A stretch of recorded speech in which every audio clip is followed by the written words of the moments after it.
It's a sure thing. Change, change. Expect a miracle change.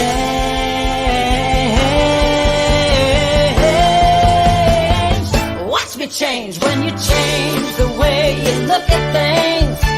The things you look at change. When you change the way you look at things. The things you look at change. When you change the way you look at things. The things you look at change. When you change the way you look at things. The things you look at change. Good morning, good afternoon, good evening. Welcome to Spirit Café from wherever you're coming from in our world today. My name is Cheryl, and it is my honor and my privilege to co-host this show with Reverend B. But before we go any further, I'd like to just acknowledge the lands that we are on Turtle Island. So just, if you don't mind, taking a deep breath, move to a quiet space and acknowledge with me. We acknowledge the indigenous peoples of all the lands that we are on today. We acknowledge the importance of the lands which we each call home. From coast to coast to coast, we acknowledge the ancestral ceded and unceded territory of the Inuit, Métis, and First Nations peoples. Miigwech. And now I'd like to introduce Rev B to come in and introduce herself. Well, I'm Barbara Schreiner-Trudell and co-host with my beloved sister Cheryl here on Spirit Café. And we're having fun with these courageous conversations. So today, our guest is another beloved sister of mine, Gino Walker, who I met a number of years ago. She is a singer. She is an activist. She is a spiritual leader. She is a force to be reckoned with.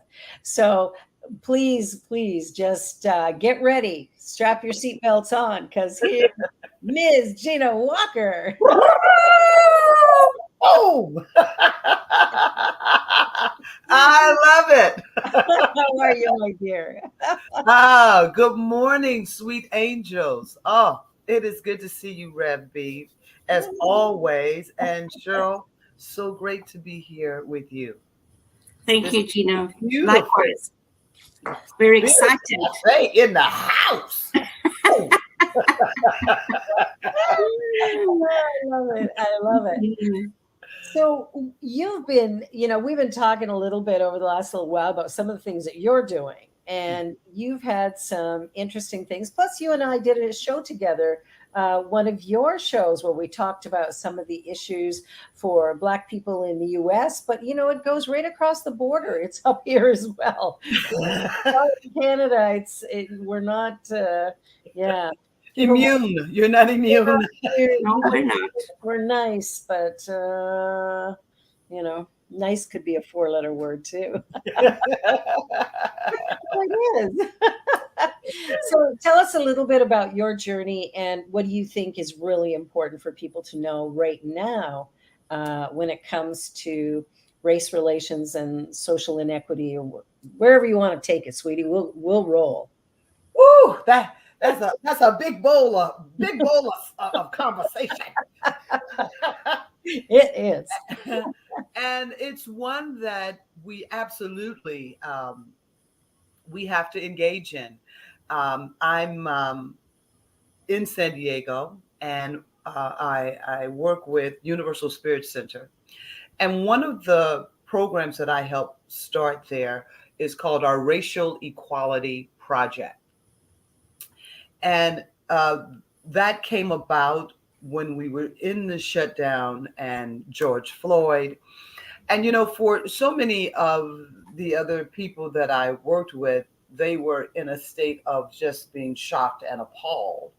And at this juncture in my life, I was like, well, it happens all the time.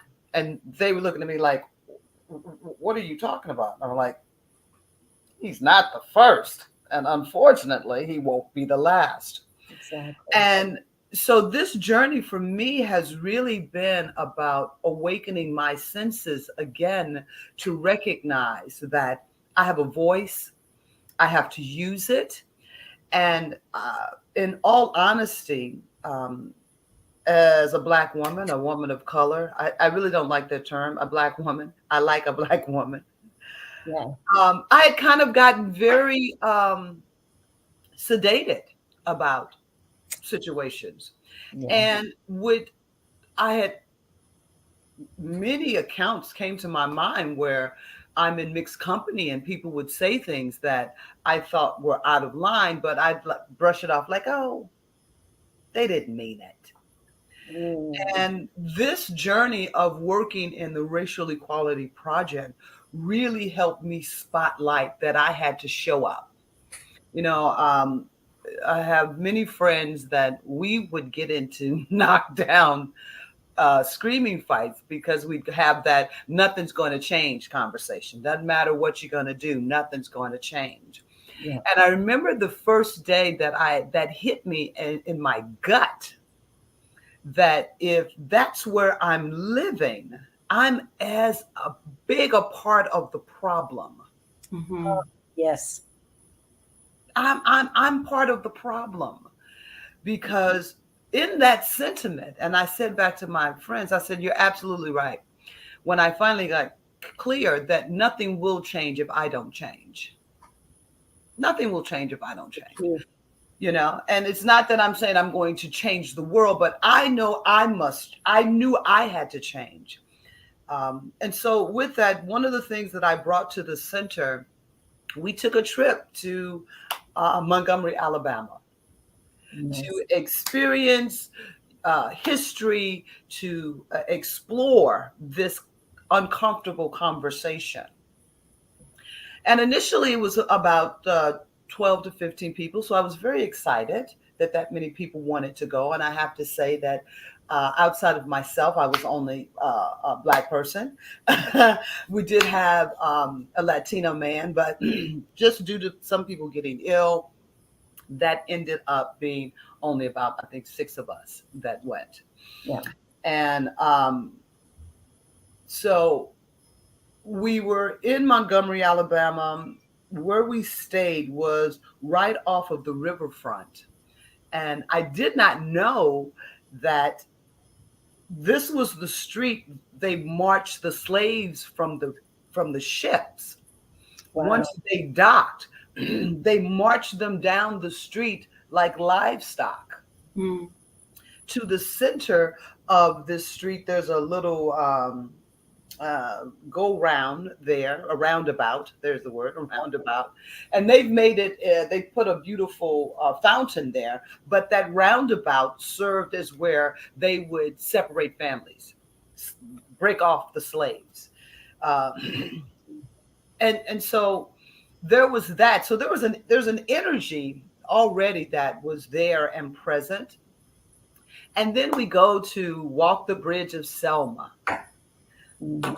and realizing that once again, I mean, I was raised Catholic. I went to Catholic grade school, high school, and did 1 year Christian college. I was like, please get me out.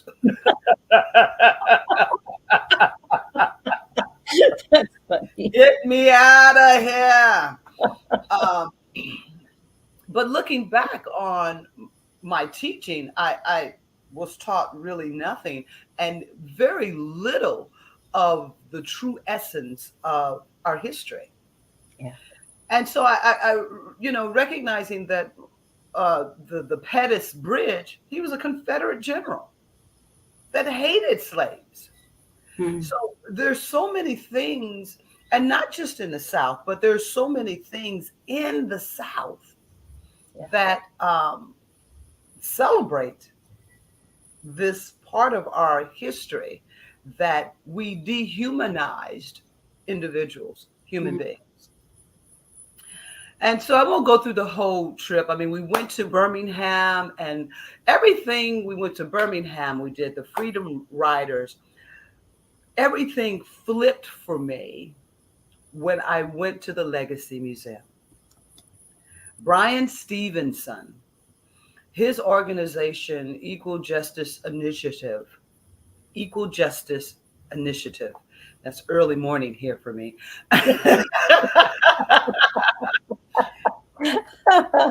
I employ or I encourage everyone, if you have not been to the Legacy Museum, Mhm.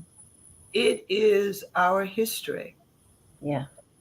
And when I say our, I speak of us as a global world that we have had slaves throughout century. Mhm. Yeah. But one of the things that changed with when when they kidnapped Africans, they created a system rather, well, and I got to say they knew what they were doing. They created a system that started to enter into race. Mhm. Prior to that, race was not a part of it. But they made the separation of white and black, and they made Africans, they made our ancestors um, to be ignorant animals, where in Africa, some of the most advanced technologies were taking place, have Mhm. been, and still they don't know how some of the things were done. So the Legacy Museum, one of the things that I think is so amazing about them is that, well, I'll just say this and then I know you guys want to talk, so I'll just say this and then let you, don't get me wound up. Come on um, out of your box, Gino. Come on. one of the people on the trip said at some point that, I thought I'd see more things about slavery. And I said to him, I said, everything is about slavery. He's like, no, no, no. I mean, and I said, no, I understand what you're saying with the chains and the whips. I said, but everything is about slavery still to today. And so he kind of like, well, I said, we have to be able to talk about it. You don't agree with me? That's okay. Mhm. I'm coming from a different space. After the Legacy Museum, and he couldn't finish it because it was just too much. He was on full. And I get it because I too was on full. Um, the Legacy Museum takes you from the beginning through our our history into now, into how we incarcerate people of color at a rate that's unfreaking believable. Yeah. How it affects every area of our lives, our health, our food. Um, it's so overwhelming, and they do it with such beauty and grace and knowledge and information. It is one of the most amazing experiences. I kind of lost it when I got to the lynching aspect of the museum, and for two reasons. Initially, I was under the impression that um, they have these jars of dirt that you can collect. You can literally go to a space where an ancestor, someone from your family. My initial understanding was that was where they were hung or lynched at. But I came to find out that it wasn't just that, it was also finding out where your ancestors, the ground that they had walked. And so putting this dirt in the jar and putting a name on it was really honoring our ancestors. And I realized I had never, ever, ever done that. Wow. And so now my family and I are in the process of that because I think that's part of me. And I said to my family, that's part of us healing, that we honor those that took the walk for us. Of course. Well, it's exciting to hear what you're talking about, because I think, and I love that you're talking about it's our history. Yes. Yeah. It's all of us. It's not about Black lives. It's about how the Black lives were impacted by the white lives. Mhm. Yeah. The indigenous lives were impacted again Yes. by the white lives. And I think looking at that from a different perspective, this isn't your history, this is our history. Exactly. Yeah, we all took a part in it. You know, we play a role, and we need to be accountable for that as well, which I think is so important. And it's so insidious. I want to just share briefly a situation that happened to me on Sunday. Mm. It's like it took a second before it landed what had actually happened. And then I was like a little upset with myself. I didn't get it quicker, but I did a memorial service in the afternoon. And one of the, people were coming up to me and thanking me for the words that I spoke. It was not a one-on person. It was a cemetery had me come in and do a positive, upbeat, loving, Oh, message. And yeah, yes. it's really lovely. We had music, we had that. But after it was over, I had people coming up and chatting with me. And I'm talking to a group of 3 Black women. And the one woman is telling me about her mother dying during COVID and Mm. how she couldn't be there with her and she gets the Mm. call at work and this and that. So we're having this very moving, emotional talk. A gentleman comes and interrupts us and says to me, I have a joke for you, and proceeds to start telling the joke. So the women go, we'll see you later. Thank you so much. And off they go. And it was as he started talking, I thought, talk about white privilege, white male privilege. You think you can come in and stop our conversation dead in its tracks to tell me a joke. Mhm. Really bad one after that. Like, And that makes it even worse. yeah. And and I was so irritated. Like I didn't even know what to say to him at that point. And I wish, as soon as he stepped up, I'd said, we're not quite done yet. Give me a minute. Mm. So that I could have my focus. So I tried to find the women afterwards to apologize, and I couldn't. But I thought, at least I'm seeing it now, Yes. right? Yes. Now the Mhm. next step will be seeing it instantly so I can address it instantly. Yes. Then afterwards going, but I thought, how bold, like how inconsiderate do you need to be to interject in that way, and especially with something so trivial? Mhm. It Mm. was. I have been frequently saying, along with our racial equality project, I do a show which Rev V came on called Kitchen Conversations. Yeah. And it's about addressing racial inequalities in every capacity. Um, and I have said that, we hear, I'm sure you hear from family and friends, people talk about the good old days. I want things to go back to the way they used to be. And I said to someone that in our community that was a little disturbed by some of the conversations that I have brought in through Kitchen Conversations and our Racial Equality Project, that we are in the process of learning a new language and Yes. learning how to live at a higher level of consciousness. That's So it. there will be no going back. And Mhm. those that just cannot understand that, they're leaving to go on the other side so that they can have clarity and help move this consciousness. Mhm. And so I love that because there's so many things that we don't see sometimes in the moment because it's been the norm. Mm. Exactly.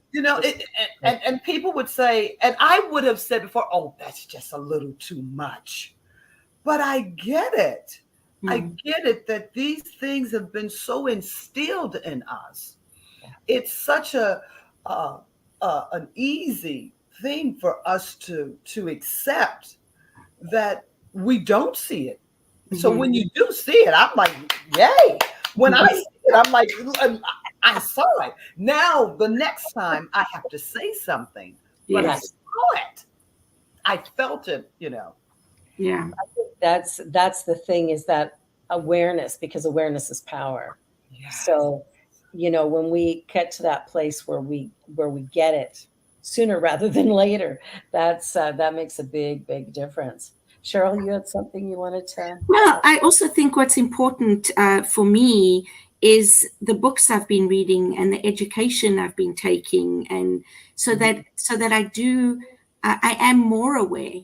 I think because it's ingrained in us, it's something that we have to acknowledge, but also continually talk about and discuss and educate and say, I am a racist. I grew up a racist because I was programmed that way, right? Yeah. It doesn't mean that I'm racist today, but I have racist.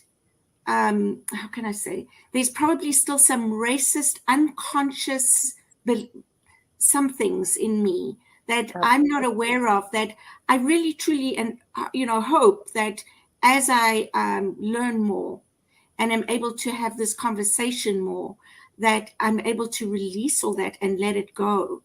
One of the things for me is the discomfort of asking questions and saying the wrong thing, right? Because right now it's all about the language we use and not offending people and all this kind of thing. So how do we have an honest, open discussion, feeling safe that we can do that, and that we will make mistakes and we will say the wrong things, and that's okay. I liked what you said earlier, Gino, that it's okay if we even differ in our opinions, that if we don't agree, but at least having the conversation brings us closer to that point. Whereas if we are too afraid and we let fear drive us, we're never going to get there. That's so true. So true. That is absolutely true. I have said for a long time, politically correct, PC, is one of the worst doggone things. Yes. Because it makes you afraid. You can't know. And if, we are all different. Mm-hmm. Yeah. I don't speak for every Black woman and every Black person in the world. We have to be able to hear the question, be able to, there are questions sometimes that have been asked of me, things that have been said. And my work has been to love beyond. Yes. Because sometimes the questions are, and they're going to be, they're not a little, uncomfortable. But if we don't have that, if we can't have an honest conversation, during the trip in Montgomery, we would have powwows after we had our experiences for the day. Yeah. And there were times where people were like, well, I don't want to say that. I said, see, that we can't do. Because now you're going to take an assumption off into your world, and I have no idea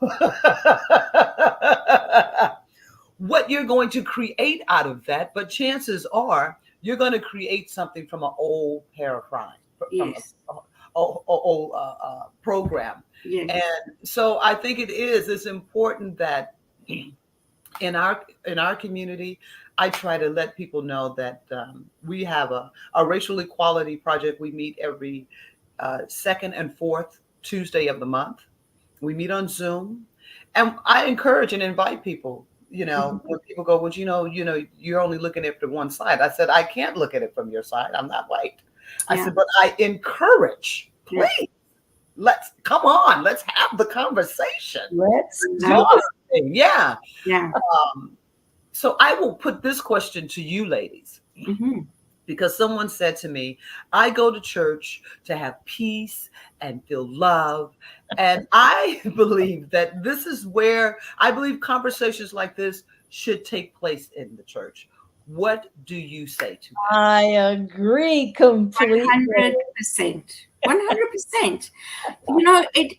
yeah, I mean, that's going to bring up a whole nother issue in me, right? When we call ourselves religious and we go to church and we live an unchristian life, which is, I think, what a lot of us do and we don't realize, right? And Yes. so that's another issue. But I really do think that, if people are really intentional about growing spiritually and understanding where we come from, who we are, why we're here, which there are so many perspectives about, and that's okay too, right?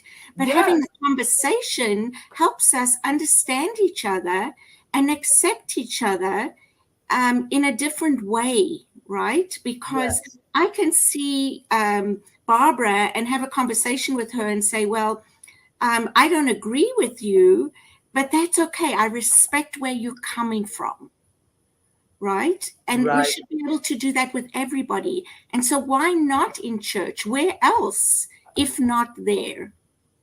And Exactly.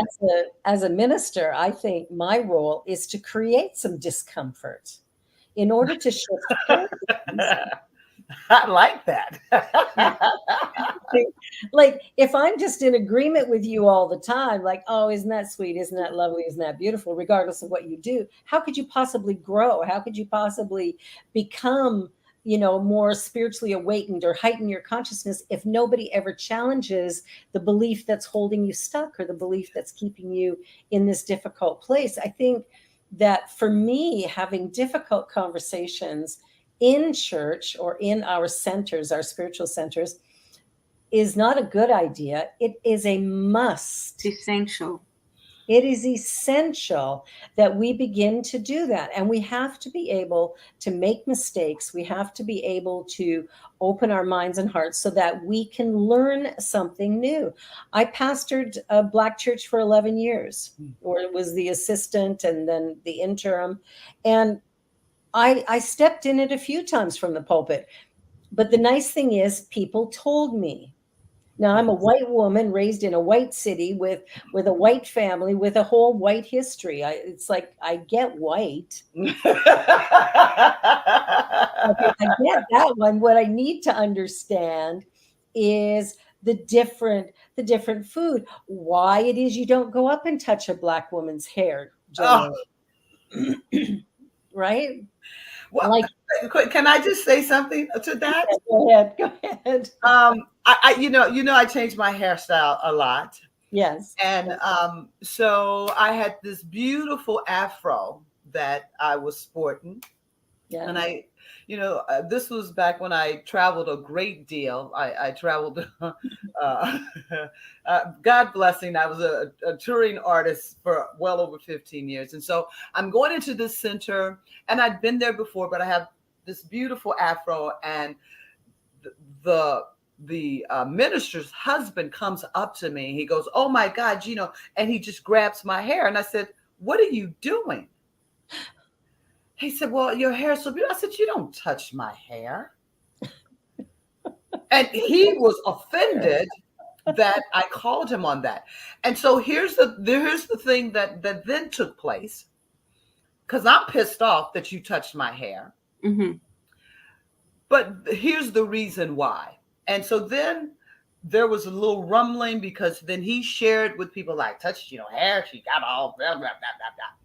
And someone said, "Oh, you don't touch Black women's hair." And I said, "Hold on a minute. Wait a minute." I said, "Do you know every Black woman?" They said, "No." I said, "What if I go over to that woman right over there?" It was a white woman. "And I just go and start rubbing her hair. What do you think she's going to turn around and look at me and do?" And be like, "Hey, Stop what touching my hair. I said, "But does that mean that every blonde woman doesn't want me to touch her hair?" No. I said, "When you put us all in the same basket," I said, Exactly. "had he asked me, 'Gino, your hair is so beautiful, can I touch it?' I would have been like, 'Baby, help Yeah. yourself.'" Yeah. But for you to assume that you can do that without asking, to Exactly. me, that's the biggest thing. And That, then it gets, I agree. yeah, Yes. it's like, all Black people don't want. No, no, no. There's quite a few of us though, but I didn't like it either. Like we were Yeah. talking about this this the other day. That's why I brought it up again, because I remembered your story of that. And it's like, I have never had somebody come to me. I'm 65 years old. Nobody has ever come up and gone, oh, like nobody's ever done that. Now, when I was expecting, I would have strangers come up and touch my belly. And it's like, I'm sorry. Like, come on, back up here a little bit. We're going to go to a quick commercial break, and then we're going to come back to continue this conversation. And Rev Z, Elzia, has got a comment in the chat that I want us to Great. that as well. So we'll be back in just a minute, and you're watching Spirit Cafe on the New Thought Media Network.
New Thought Media Network. We are a global broadcast network of positive music, media, and entertainment, inspiring humanity's evolution along the journey of enlightenment and creating a world of love, peace, empowerment, and prosperity for all. New Thought Media Network. Positively inspiring.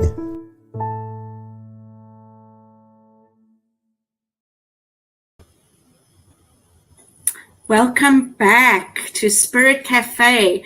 And yes, New Thought Media Network, positively inspiring. And our guest today, Gino Walker, oh my goodness, you are positively inspiring. I love everything that is coming out of your mouth, woman. That's fantastic. So I'm going to go over to Rev Z and read his comment and see, this is his experience, and we honor that. And I'm sure it's experience of many, many, many people. As an amateur genealogist, one of the biggest issues of the enslavement of Black people is that up until 1870, Blacks were listed in the census only by age and gender. As I think he means cattle? I'm not sure. Chattel. Chattel is a word? Okay, thank you. Property. Yeah. Mm-hmm. Yeah. See, okay, thank you for that. I didn't know that. Which is so dehumanizing. And the current mass incarceration does the same by reducing people to a number. Yeah. When you look at that, with especially incarcerations and stuff, and you look at the way, like I remember, I think Gino and I might have talked about this on her show when I did that one, but my daughter's riding the subway with two other young girls. They were all 15 years old, and they're riding the subway in Toronto, which is a very diverse city. And a woman across from them starts spitting at them and screaming and yelling at them. And it's during COVID. She hasn't got a mask on. She's right in their face. And Genevieve's two friends are Somali Muslims. And so not only do they have the black skin, but now they've got the hijab. And it's like this woman was just targeting them so bad. And we called the police. Now, Genevieve's friends couldn't do that. As young Muslim girls, they are not allowed to kind of do anything much, but especially not involve the police. So we called the police because I was outraged by this. And they were like, well, there's nothing we can do. If the girl that it was directed at doesn't come to us, well, we're not going to do anything. Mhm. I'd called the mayor's office. I'd called TTC, our transit. And I was really upset about that. And my daughter walked away going, 2 white cops, what do you expect? And I thought, already here she is at 15 years old, disrespecting the police force because she feels they've absolutely disrespected her. And the truth is, she was with these other 2 girls. The 3 of them were together, one group. The assault happened to all 3 of them. Different to the white girl than to the black girls, but it was still an assault. She had to watch her friends be dehumanized, as Rev Elzia would say. And so I look at that and I go, that to me is despicable. Fast forward a number of months, and I'm driving this wee girl home. And, she said, you called the police? And I went, yeah, absolutely. She goes, why? It happens all the time. And I had tears. I thought, how do you live like that, where you're constantly being slammed? And it put everything in a different perspective for me, because I've not had to live with that. And so my mind was really turned at that point, going, what, as a white woman, someone who does have privilege, how do I make a difference?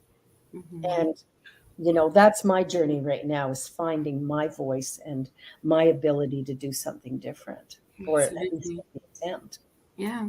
Well, And one of the things that it just jabs me in my heart, and I have expressed this, and I've had deep conversations with people about it. And so, for me, the word minority. Mm, If you continue to address me as a minority, 'cause you're not. whether you are trying to be for me or against me, you Yeah.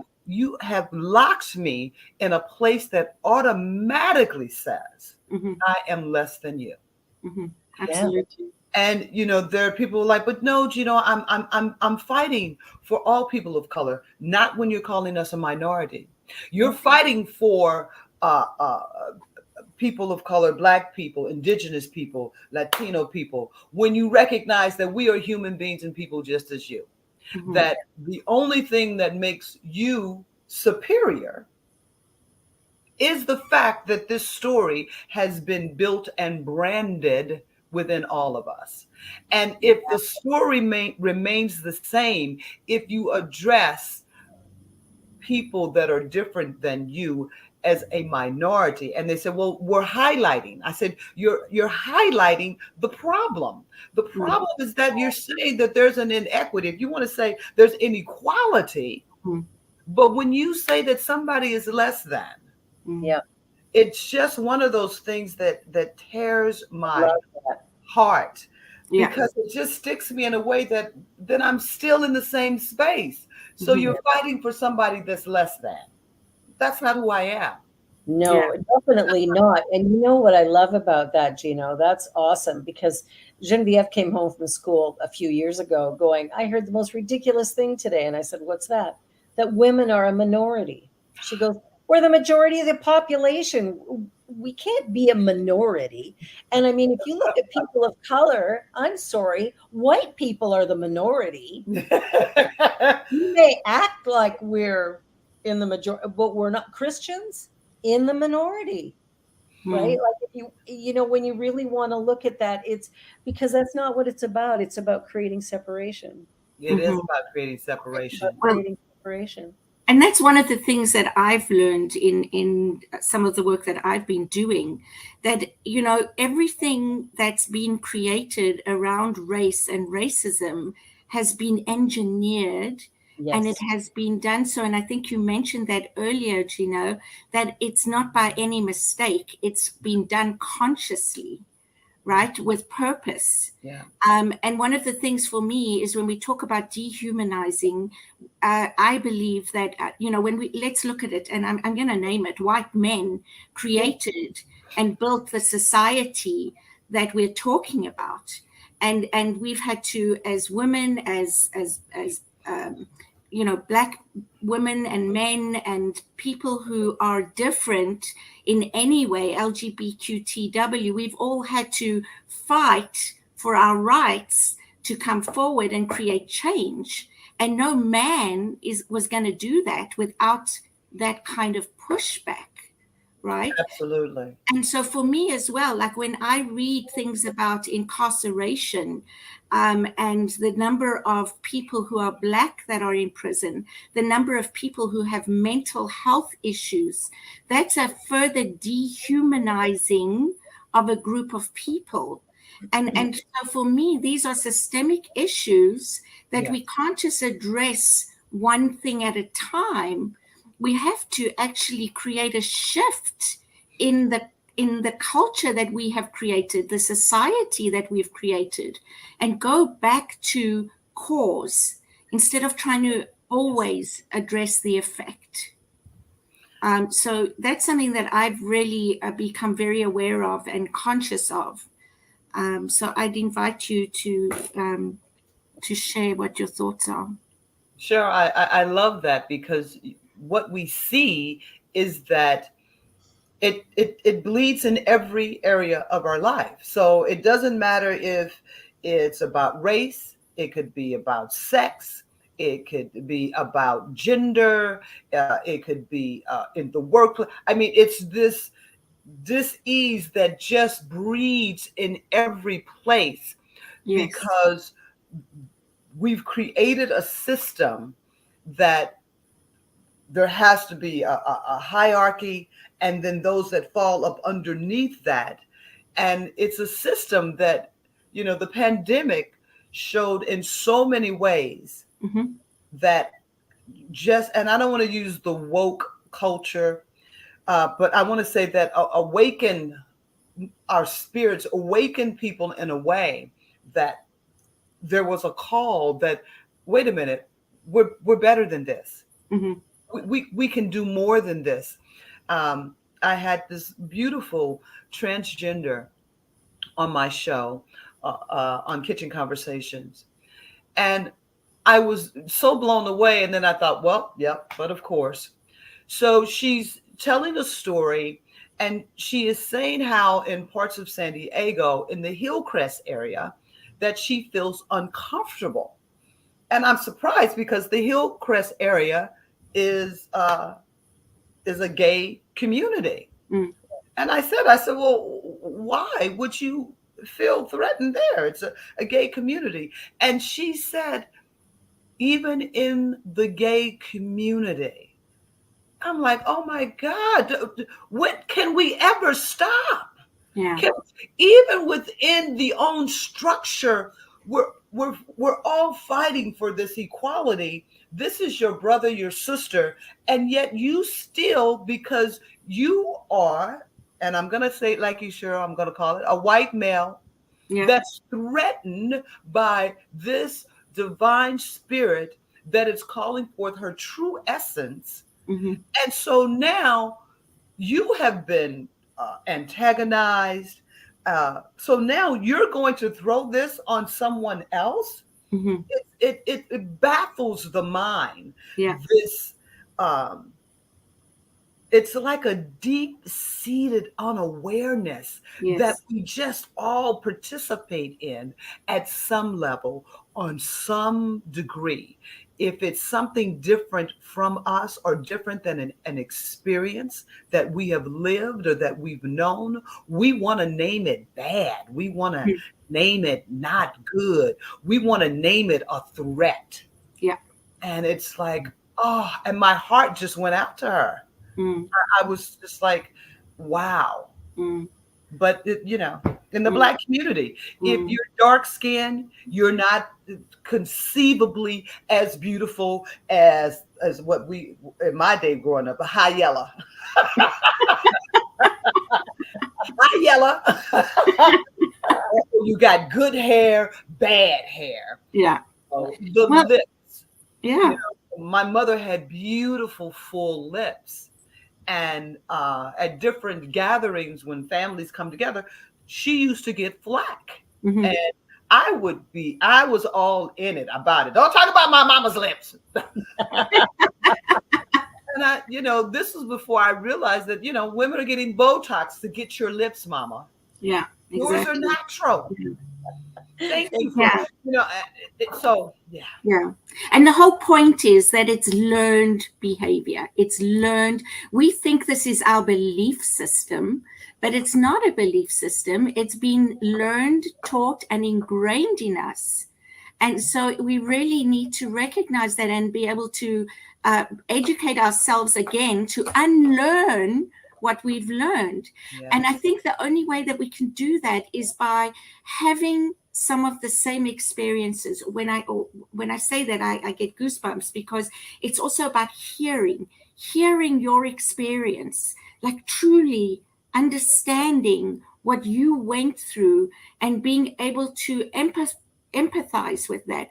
I'm not able to walk in your shoes, but I can certainly think about how that might have felt for me, to have experienced something like that, how it feels for others to go through and live like that, So for me, the biggest thing I will continue to do is read, learn, participate in anti-racist courses, which I've done some of those, and there's so much more for me to do. And I just want to encourage people to have the courage to do the same, to really read those difficult books. Some people say, oh, I can't read that. Oh my goodness. Well, excuse me, people lived that. So I need to be able to read that so I can understand what people went through, what experiences and what reality was to them. And I don't like them and us, but it's really about understanding what's been done to others. And if we don't do that, we can't be part of the solution. We can't be part of creating the change, which is exactly what you said, Gino. I need to do something. I need to start with me. And if we all did that, if each of us did that and said, I'm going to start with me, that me becomes we. Yes. Right?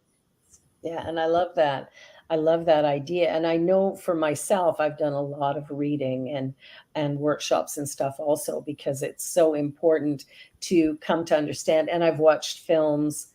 I watched a very disturbing film that my daughter actually watched at school. It's a short documentary, or a docudrama or something. I'm not sure, but I think it was called Skin, and it was flat out horrific what occurred in that. But it showed that division and the fact that this learned behavior can be such a powerful force when people use it. And when I think about the people who are hating on each other, I think hurt people hurt people. That's Yeah. right. And so the best thing we can do is notice our own hurts, begin to heal our own self on the inside, so we can come from that we perspective. And I think also acknowledging that every human being on the planet is actually a descendant of one Black woman. And I think that's part of the story that gets missed, is that somehow, I don't know how I got here, but when humanity started, a way back when, it started somewhere. And it didn't start in Canada. It started in the Middle East and in Africa. So when we look at sort of, and I think actually Africa is the birthplace of humanity. Yeah. So it's like, yeah, our skin lightened as we moved north, or as we, had different experience. But I think we have to really put into perspective, why do we feel the need to make somebody else less than me? I feel good about me if I squash somebody else. Like, what is that? And I think that's a big part of the undoing that we need to really Yes. look at. Yeah. Absolutely. So beautifully said, both of you, Divine Lights. Really, really beautiful. Um, One of the things that I have brought to our center is a day in history. And I've actually taken it from the Equal Justice Initiative. Mhm. And there are people that were offended, that were um, feeling as though this was a target on white people. And I said to one of these divine lights, I said, my love, understand this. This is not Black history. This is our history. I said, it's impossible for you not to have the energy when Mhm. your ancestors, what was called a picnic, because it was called pick a nigga, and they would lynch and have like a carnival atmosphere, eating hot dogs and dancing and shooting Mhm. and lynching Black people. I said, it's impossible for that not to be a part of Mhm. what's running through you. We don't do this by one side healing. Everyone has to heal Yeah. because, as I've said before, it doesn't just affect what we call race. And I love this when I found this out a couple of months ago. There is no gene for race, Mhm. No. no gene for white. There's no gene for Black or Asian or Mhm. Hispanic. We are all have the same freaking genes. Mhm. Now, Exactly. as you said, some got further away, and so the climate change and the Yep. weather and all these different things and the food that you would eat and all of this plays a part into what this physical extremity looks like, this lovely case of us. But Mhm. there is no race, there is Mhm. no gene race, Right. and they have tried for years. Because wouldn't that make life grand? Mhm. Mhm. Well, that would give a justification, right? Exactly, exactly. Which is what, when it was um, um, a Spanish writer, um, back in like 1820, 1830, something like that, that was commissioned to write about the slave trade. And in order to make people feel comfortable, this is one of the things that I read, that this was the first, and I wish I could call his name right now, but this was the first author that brought up the point and made it a race, made the Africans beastly ignorant. They broke down the Asians as being melancholy, yellow. The white Americans, the Northern Americans, were brash, red, and bold, and the European whites were statuous in shape and educated. And so you saw these five, they took the continents Yeah. and they broke them apart. And this started this journey to make people feel that, oh, well, if you're one of those, you're not really human, you're different. And Mhm. so it said that this helped people, because when you look at people talk about, I'm a Christian, I'm a this, and then you do some of the things that you do, this allowed people to have an Mhm. excuse that, well, you're not a part of. Exactly. Yeah. Yeah. And we still find that today, Yeah. that we're using things. Just briefly, I just saw a thing, and this is a little political, but DeSantos out of Florida just recently, um, 20 Black people, well, the majority of them are Black or people of color. You know, Florida had the big push to people that had served their time in prison, that as long as you didn't have, you weren't in prison for rape or murder, you could vote. And it Mhm. was overwhelmingly passed in Florida. And so DeSantos, just a couple of days ago, 20 people that they said broke the law because they were in prison for murder or rape. The way they went and got these people, bringing them out of their house at the crack of dawn in their underwear, the majority of them Black people. And when the story unfolds, as you see, the state sent them voter registration cards telling them that they could vote. And so now they want to go back and say that they broke the law. It's coupled with a few things. It's the one in the way that they bring out Black people. Look at them. They're savage. They're beastly. They don't care. They got helicopters flying over. It's like, this is insane. These people are 53, 55 years old, have done a full stint in jail. That's not their life now. Now, I'm not condoning what they did, but this particular thing, it really looks as though it was a setup. Now you have, on the other hand, where there were Republican voters that were caught voting twice for Trump. They weren't marched out at the crack of dawn from their homes in their underwear. They weren't threatened with jail time. So these inequities, this new form of slavery, which is prison, and our new form of slavery is prison. If we can't see it, let's put it away. Let's they're not human. They're the drug. They're the druggies. They're, just as Trump talked about Hispanic people in such a just horrific way. So we're here. We're here. And I thank both of you ladies for being courageous enough to have this platform. And everyone that chats and listens and looks, I say to each and every one of you, there is no one answer. Nope. But one of the things that is the answer that we've all been saying, that it starts with us, that it starts with you, it starts with me.